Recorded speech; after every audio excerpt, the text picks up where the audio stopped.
Good morning. Welcome to Saturday Morning Coffee. I'm Lance Mckinnon, and I'm here with my co-host, Tiffany Linderman. Good morning, Tiffany. Hey Lance, good morning. How are you?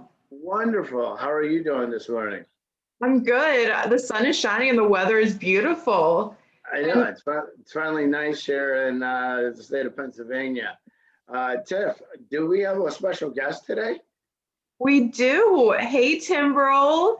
Timbrel, how are you doing? Good. Hi, Good Lance. morning, Timbrel. How are you? Thank you for joining us today. Thank you for having me. How is it going? It's good. Like you said, the sun is shining. I'm excited for this morning. I feel like spring is finally here. So yeah, I'm excited. That is Yeah, wonderful. I know the last couple of Saturdays we weren't sure if we were going to have to shovel or I think we had a couple podcasts where we had our sweatshirts on. Oh yeah, I'm not about that life. No, I I, need I, sunshine. I need 72 and a slight breeze. It's good for my hair. Yeah. Well, You can go down the road with the windows open and you don't have your hair flying in your face. Exactly. hey, you never know. I might wear a wig. I would pay money to see that, I'm just saying, but How much? How much? Times are tough. we'll talk later. Okay. All right. Well, welcome to Saturday Morning Coffee. My voice is a little harsh today. Obviously, it's allergy season, so I'm going to let Tiffany do a lot of the talking. So I don't want to sound like Peter Brady from the Brady Bunch and have my voice squeak all over the place. So, Tiffany, can you kind of walk us Timbrel through and Oh find the yeah. business and get a story, and I'll try to chirp in without sounding so squeaky. Well, I love to talk, so just buckle up, everyone. Okay. Well, Timbrel, I really know that you're incredibly busy. It's so funny. When I tend to check out your page online and all the things that you're doing, I can't tell you how amazed I am because I don't know how you find the time, truly. But I'm sure maybe you'll share some little tidbits of information of how you make it work every day. But one of the things that I was so excited when I remember after we graduated high school and you really went into this business of called Lush Bazaar, and you were very intentional about making sure what you're putting together and putting out is very thoughtful and that we are really giving back as we do that. And one of the things I'd love to hear about is that. And I know also you're doing some other things on this side projects or like I said, you're dividing your time somehow, but I would love for you to share a little bit more about that. Yeah, thank you so much. Yeah, I don't know. Like, I wish there was more than 24 hours in a day. Like, sometimes I feel like, man, like my days go like longer than 24 hours, like because I work in America, obviously, but I do work overseas in India. That's where my workshop is for Lush Bazaar. So sometimes I'm up till, 2 or 3 in the morning. And so it feels like 24 hours goes to like 30 hours or 32 hours. So I don't really know how I do it yet. I think it's because I don't have children. My children, I call my businesses. So it's just constant. But to kind of dive into like what I'm passionate about, I'm passionate about people and I'm passionate about making a difference. And I think that's kind of where all my businesses kind of come together and create this beautiful tapestry for my life and for others' life. So when I started Lush Bazaar, it actually started when I was done with college. I decided to move back to India, my home state, my home country, and just like be part of the culture and the people on my own terms.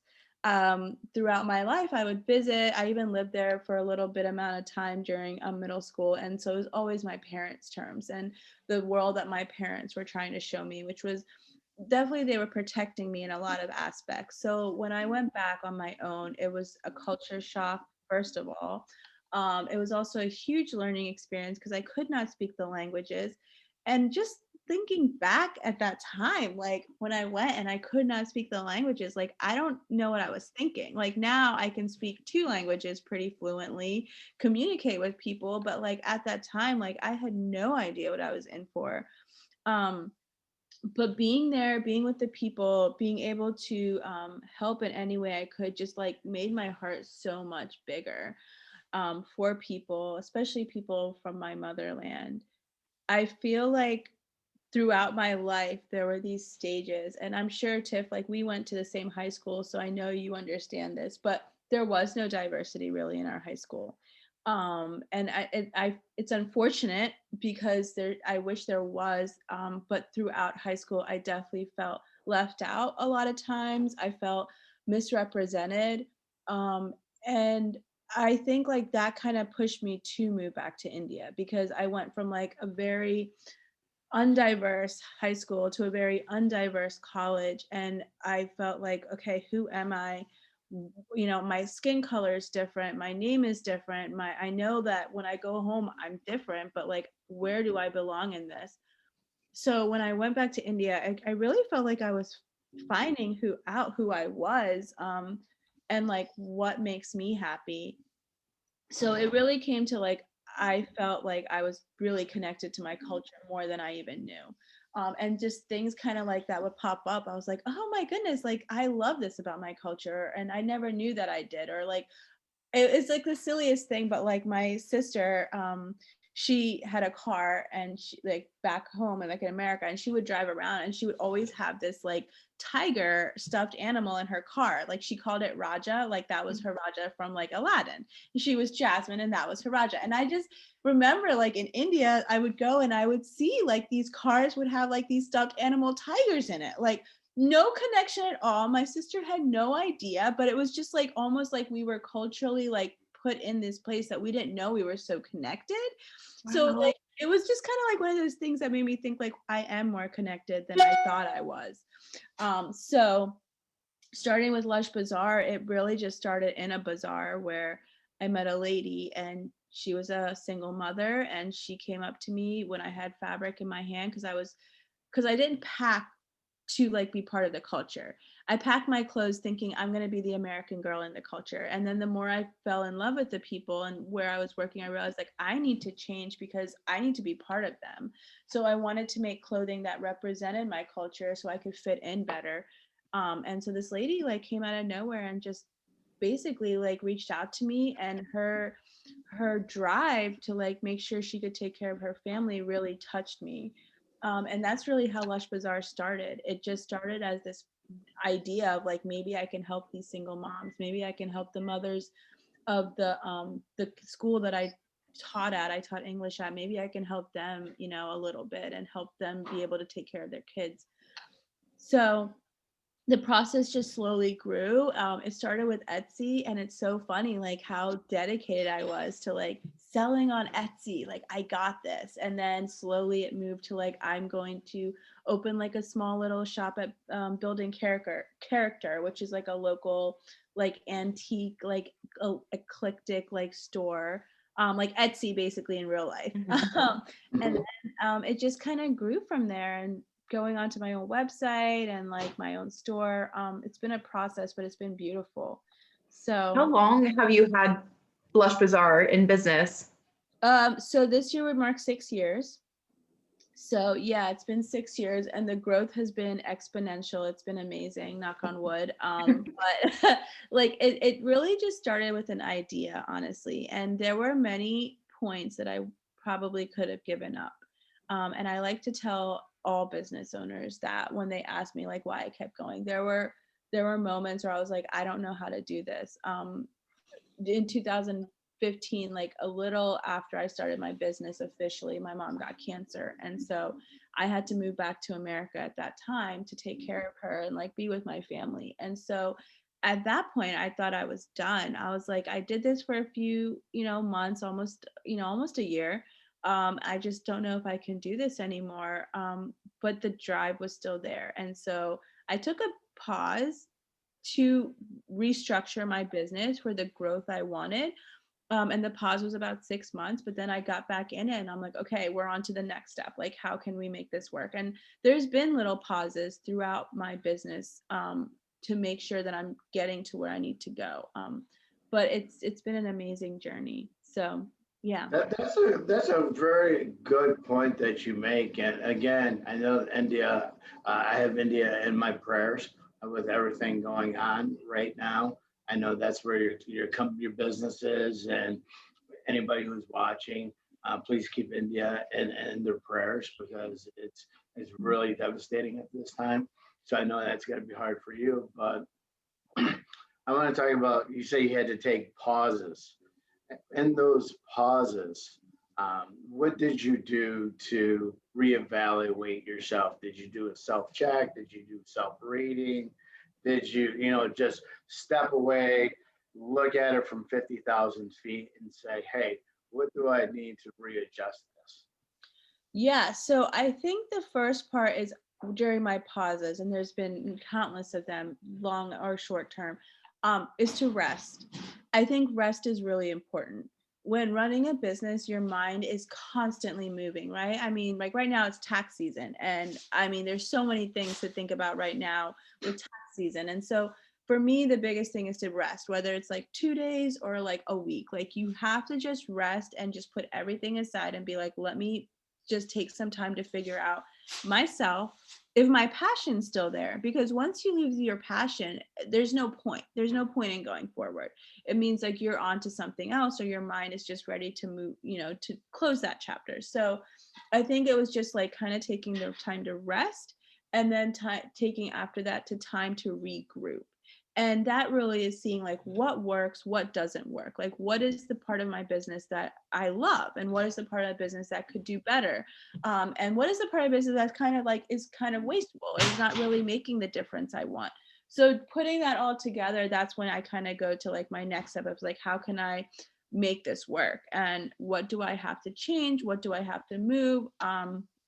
So like those are the 3 steps that I follow. But I think it's really important to have that pause. And I want to say that the American culture is very go, go, go. It's very like you always have to be working, you always have to be out there, getting that deal or making those connections. And I think it's beautiful because that makes America so great and thrive. But in other countries, they're not go, go, go. In other countries, people learn to take time with family, take time with your friends, take time for yourself. In other countries, vacationing is normal. In America, it's like if you're a business owner and if you're on a vacation, it's like, well, what are they doing? Like, do they even work? And I think that's like this mental state that needs to be changed, because if you're not doing well and if you're not able to rest, like you're not going to be able to help anyone else. And that's like the biggest thing for me. So I just believe that taking time to take a pause is not bad. It's not bad. You are still going to get to where you need to go. And you're probably going to have more passion to do that if you take that time to rest. Your body is your temple. And I just read a great quote from Tim Tebow. Mhm. And 'cause I love Tim Tebow, I love everything he represents, but he really drove home what you just said is that we need to take care of our bodies. We need to eat well. We need to get proper sleep, and we need proper just stepping away and having some sort of exercise. Yeah. And I know Tiffany and I have had many conversations about how I love to move to Spain because take a nice siesta in the middle of the day. Just it's a good break. But you did hit on a really top point. Is like in America, growing up for me, it was like that 40-hour a week type of generation. Now it's become if I'm not working 80 hours a week and I'm not working Saturdays and I'm not working Sundays, I'm doing something wrong. And I don't know where that began. Maybe technology in our hands. Yeah, and you know what? And I don't consider myself a religious person in the sense, but I do believe in God, and I'm spiritual in what I believe, and I always think there's a depth to any religion, and if you follow it, you feel kind of like whole and put together. So I feel like based on my Christian background, the Sabbath was huge. I mean, in the Bible, if you read, in the Bible how God created the world, he still rested. And I mean, this is the creator of the universe in my head. And if he's resting, like we should be resting too. Like, who are we? We're no Amen. God. So I always put that in perspective of like, God rested, like he needed to rest. And if he can rest and knew it was important, and he even put it as a commandment, I think that's important for me to take that time to rest. And that's like really honestly, Tiffany, how I keep able to do so much is because I always make time to rest. And I don't do anything during that time. And I make it very apparent to people like, hey, I can do stuff after or before, but during this time of rest, I'm just resting. I'm taking it all in and I'm regrouping. And yeah, it's really important.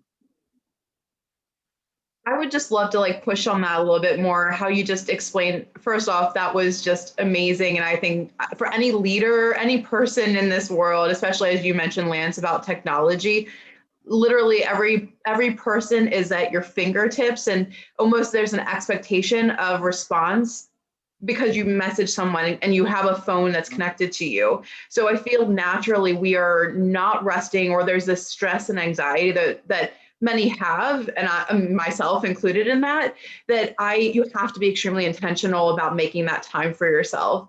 And it sounds like you've started to do that by communicating that out to people, saying, hey, this is the time I'm going to be taking time for myself. How do you build that in for other people to learn from how you've given that time to yourself? Because if you don't, as you mentioned, you're going to burn yourself out, or you can't fill from an empty cup, or you can't pour from an empty cup, right? So you have to take that time to recharge yourself to keep going. And it allows you to be more successful, allows you to be able to give more by doing that. So I'd love to hear what tips and tricks you do to really build that time for yourself. Yeah, so I think I'm very intentional when people ask me, like, hey, can you do this on this day? Or are you available? I'm very intentional to let them know. And I call it the Sabbath. I just do, because I think it just sounds cool. And it's like, people are like, oh, the Sabbath, like, what's this? And it kind of starts the conversation. But I say, hey, I'm taking a Sabbath that day. And I normally take it actually on Saturdays normally, or else maybe on Mondays, depending on how busy I am. But I'll tell people, like, on those days, I don't really check my emails unless there's something that's very important to get done. And, you know, that kind of brings the conversation of why do you do that? And I tell them, like, I need that day. Like, I need that day to regroup, to either be with my family, you know, my boyfriend, whatever it is. I want to be intentional with them as well. You know, as much as we put into our business relationships, I think it's important to do that even with our personal relationships, because these are the people that stand beside you and like want to see you grow. And so you need to be intentional to spend time with them. And that's what I usually do on my days. So yeah, I just kind of bring up that conversation. A lot of times people understand. And I think the world is slowly changing, especially after COVID, where people are like, oh, that's cool. Like, I want to do that too. And I've actually had a couple friends that like call it their Sabbath now too. They're like, oh, we're taking a Sabbath. We're like not going to do any work. And I think that's cool because it's kind of growing as like, it's okay to do that. And it still makes you successful. And I think people are scared to say that because they're like, if they look at me like that, does that mean I'm not successful? Does that mean I'm not getting anywhere, doing as much? So yeah, I'm very intentional. Yeah, and if you're not taking a Sabbath, because I don't call it Sabbath, it's, everybody knows my day off. I take a particular day off, and I am not bothered. I do nothing. We do no yard work. We do no housework. We enjoy each other's company. We eat, sleep, talk, read, whatever. But I will not respond to anything. You know, but I've implemented, you know, obviously that in myself, and that's very important too. And especially, you just don't only have your fashion company, which, by the way, I think you should make some men's stuff because I think I look good in it. I do have men's stuff. Okay, so all right. Then I need to get down with that then. Yeah. And I'm sure you could rock some of the cool stuff that we have. We have a lot of men's shirts now, so we're growing to get pants. But I'll be real with you, Lance. Men are hard to make clothing for. Like, what? Yeah. So here's the thing, and this is a little secret from a fashion standpoint. So when you see like fashion runways, okay, like imagine you're putting that runway situation, there is always more women's stuff than men's stuff. Like just kind of go back to like Valentino, Dolce and Gabbana, like all these, because it's easier to make for women than men. Because I mean, even though women come in different sizes and different shapes, most of the time, if we like something, we will buy it and either we will make it fit or we will find a way to make it fit, right? Yeah. Men, either they like it or they don't like it. And if they don't like it, they probably will never buy again because they don't like it the first time. So men are very conditioned to like, this is where I go, this is where I shop. Women were like, oh, we like that boutique, we'll go there, we go to this boutique. So men are so much harder to design for. Yes, I have actually been to Fashion Week a few times in New York City, and you're absolutely right. It is very particular. But I will take a hoodie or a pullover, zip up, and a t-shirt. I'm simple. Well, we have button-down shirts for men, so come check it out. I will come check it out. But I want to talk about more about your Sabbath and why you're doing it, because the fashion industry is not the only thing that you're doing. No. You have your hands in a lot of different pots, and so I kind of want, I don't want to shift from the fashion industry, but I want to talk more about how the Sabbath is really important, but what are the other things that you're doing too that I've been following you and not stalking, as you said. FBI work. FBI work. FBI stuff. FBI work. FBI. Before you move on, I just want to say you have the cutest, most unique pieces though at your shop that I mean, just if you haven't checked it out, I know you have, but anybody else that's watching, if you haven't, please check out. And what is your site? So it's lushbazaar.com. And we do have an online store that is actually going to be launching by the end of this month. So we're regrouping with our new store. So again, go online, follow us on Instagram. I tell everyone, because once the launch is out, you can start shopping online, or you can come to the store if you're from Lancaster or like around the area. Oh, that's perfect. Okay, Yeah. because we'll actually make sure that we put that in all the bio when we send everything out. That'd be great. Definitely for you. That'd be awesome. Yeah. So I guess I forgot your question. Oh, what else do I do? So I do a cultured workshop. It's called the Cultured Workshop. It actually started in 2018 when I really started to feel like diversity was a really big issue and people were not represented in their workspace, in other businesses. And that was, again, a huge problem for me. And I think me as a person, when I see a problem, I want to try to fix it, or I want to try to make a way to make it better. And so what I saw in the world, and it kind of came from like the wedding world, because I was kind of thinking of like my future. And when I get married, if I do get married in Lancaster, like, will anyone understand me? Will anyone be able to provide for me what I want with my Indian background? And the more I started talking to vendors in the wedding world, they're like, we have no idea like what an Indian wedding is like. Like we don't even know what a garland is, and that's like a huge part of our culture. So I started this workshop really first with wedding vendors, where I went in there and I taught them about cultures. I was like, hey, I'm going to teach you about this culture.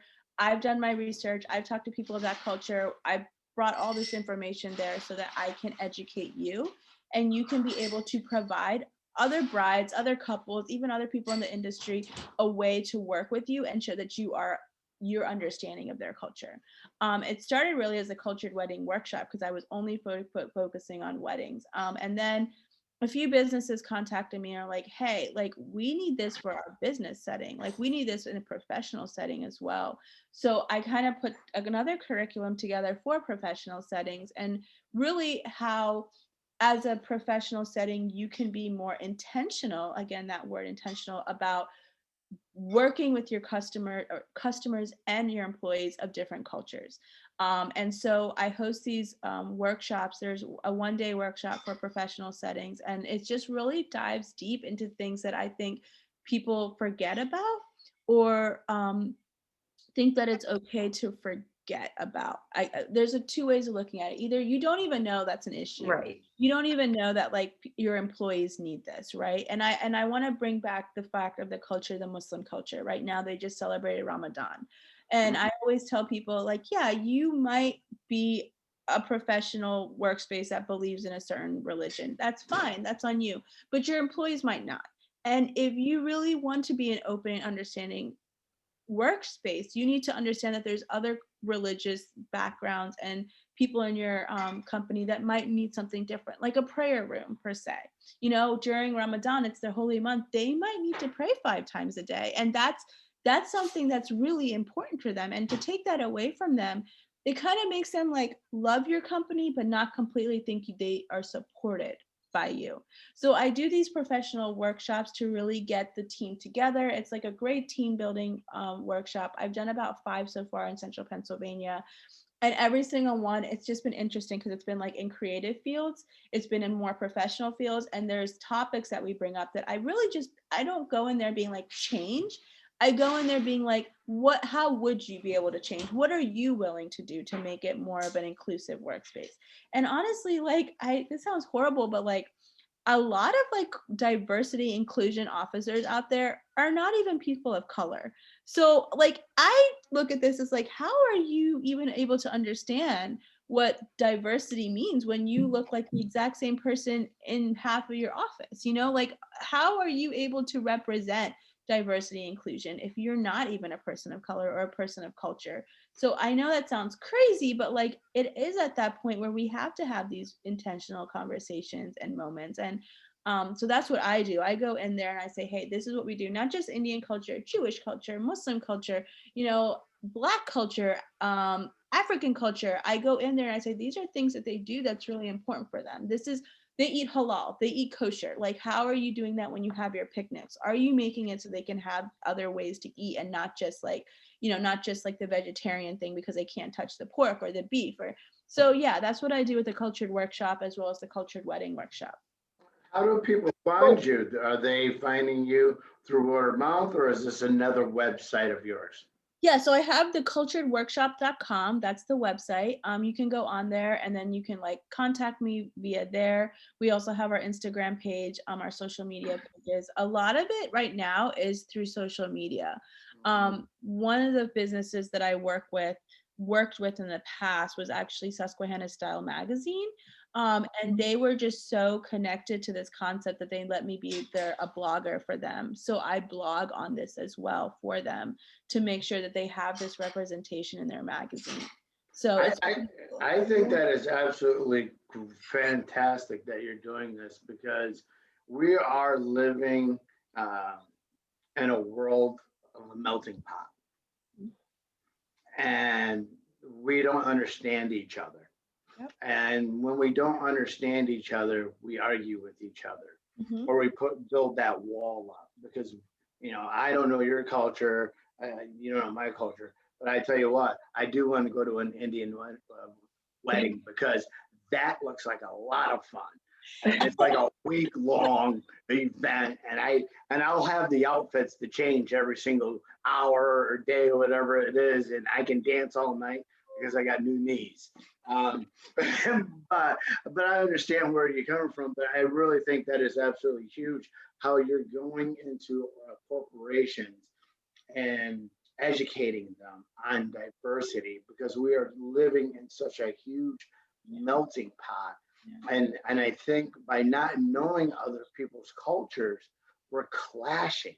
Yeah. And when we clash, we're bringing confusion, and we're trusting our own understanding onto something that we have no understanding of. Yeah. And you're making a huge difference there. Thank you. I think of it really, Lance, like when you say that, I appreciate you saying that. That's super kind of you. But when my parents came here, I consider myself, I guess, first generation immigrant because they came here. I guess they came here first, but I've lived here my whole life first. And the one thing that we were taught, and I think all first generation immigrant children feel, is don't talk too much, don't cause any issues, like kind of go with the flow, take what you can, be quiet, you know, get really good education, get good money, but like don't really cause any problems, right? That was the biggest thing we were taught. Fly under the radar. Exactly. And so now with my generation, and like, we've lived here all of our lives, and a lot of immigrants, like, we want people to know, like, we don't want to fly under the radar anymore. We want to be understood,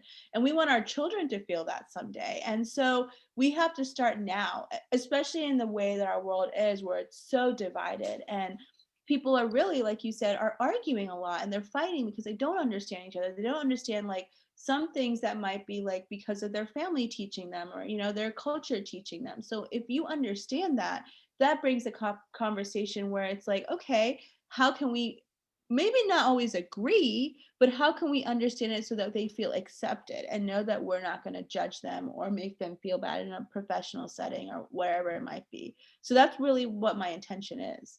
Yeah, you're making difference in people's lives, and too. And I also know you're doing a podcast as well too, and you're bringing different. So thank you for doing our podcast when you have your own podcast. On the Sabbath. On the Sabbath. I was going to call that out. She's doing our podcast on her Sabbath. Saturday morning coffee must be very special for you to be doing a podcast on Sabbath. Oh my God, yeah. So good call, Tiff. Great catch. When Tiffany like told me about it and she said Saturday, I was like, oh, Saturdays are like the worst days for me. But I love what you guys are doing, and I love supporting these missions where people are having honest conversations. So I was like, I can make this work. Like, it'll be a little early for me, and but I love doing this. And I think honestly, guys, like, we need to have these conversations, and there's this realness, and like, even if we're far away, that we can still talk about things and have people be part of this conversation. And whether they're driving to work or whether they're at work and they just need something to uplift them, like, it's good to have these conversations. So I'm excited to be on your podcast. It's cool. Thank you. Yeah, that's the whole premise of it too, is because and people are walking around, and I say this probably every week, and people are going to hear me say it every week: invisible backpacks. Everybody's carrying something. Everybody's saying the world's perfect, I'm perfect, I don't have anxiety, I'm not having money issues, my marriage is okay, my kids are fine. In reality, it's not. And it's really, like I said, we just wanted to have, for me, Saturday morning coffees is truly special because I always took something away from meeting strangers and learning something new, and not knowing their name or knowing their name, but always learning something. And I think, and the premise of it is that we really need to get back to having real conversations about real things that are happening in life, because there's a lot of people out there that are making a difference in people's lives that we don't know about. Yeah. And obviously, the right hand doesn't want to know what the left hand is doing, but we also have people out there who are wanting to make a difference in people's lives and don't know how to, or afraid to, take that next step. But this is just like real, three of us meeting, talking on Sabbath. But Sabbath, it's always, but growing up though, but it's a real conversation. And you mentioned it earlier too, Timbrel, is that this world is so divided right now, and everybody's got their own opinions, and they're not listening to one another. Yeah. And so it's so elating to be able to just sit and have a conversation about anything, unfiltered, from anybody across the world to see, and hopefully this will start opening up more conversations for people. Yeah, I think so. Like last week, I was in New York for a cultured wedding workshop, and it was actually the first one I've ever done in New York. And New York is a very diverse place. I mean, you go to New York, you can find a culture at least 2 blocks away, and not, like food, whatever you want.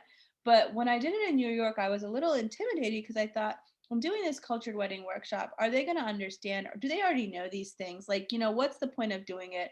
But the people there said, okay, we want you to come. And when I went there, and it was about the Indian culture, which is obviously my culture, and I was explaining to people about my culture. People were just floored. They were like, we had no idea. They were too scared to ask someone of that culture, right? So instead of asking, they started just assuming about the culture, about arranged marriages, things like that, that I think people just say, I'd rather assume than ask.